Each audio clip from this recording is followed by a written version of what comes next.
আসছে। আমরা আজকে ওই ব্যাপারে কথা বলেছি।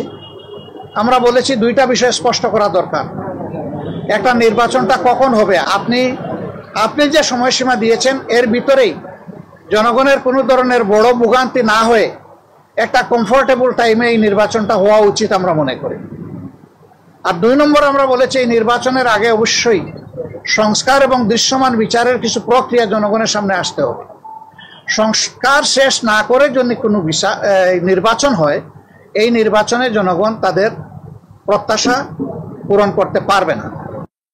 আবার সংস্কার করা সম্ভব না। মাত্র 5টা সুনির্দিষ্ট বিষয়ে তারা হাত দিয়েছেন। এতটুকু নিষ্পত্তি হওয়া উচিত সন্তোষজনকভাবে। এর পাশাপাশি এখানে জুলাই প্রক্লেমেশনের ব্যাপার স্যাপার আছে, এগুলা সংস্কারের সাথে জড়িত।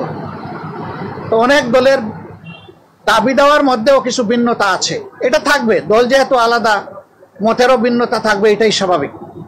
গণতন্ত্রের সৌন্দর্য হচ্ছে আমার মতটি আমি প্রকাশ করব, আরেকজনের মতের প্রতি আমি শ্রদ্ধা দেখাবো।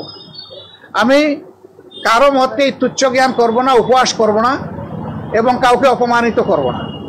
কিন্তু আনফর্চুনেটলি এই সীমা আমরা অনেকেই রক্ষা করে চলতে পারি না। আমাদের পারা উচিত।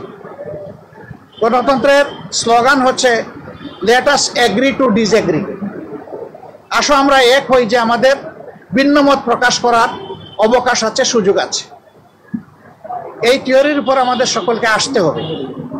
আমরা বিশ্বাস করি সমস্ত দলই দেশকে ভালোবাসে।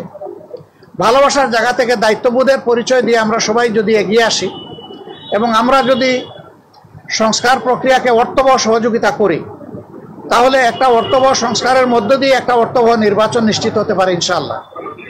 আমরা সেই দিনটির অপেক্ষায় আছি। সমাজে যে অস্থিরতা দেখা দিয়েছিল এই বিষয়টাকে কেন্দ্র করে, প্লাস বিভিন্ন ব্লকেটকে কেন্দ্র করে আপাত দৃষ্টিতে তা কিছুটা কেটেছে।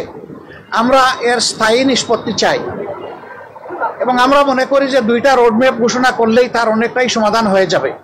একটা হচ্ছে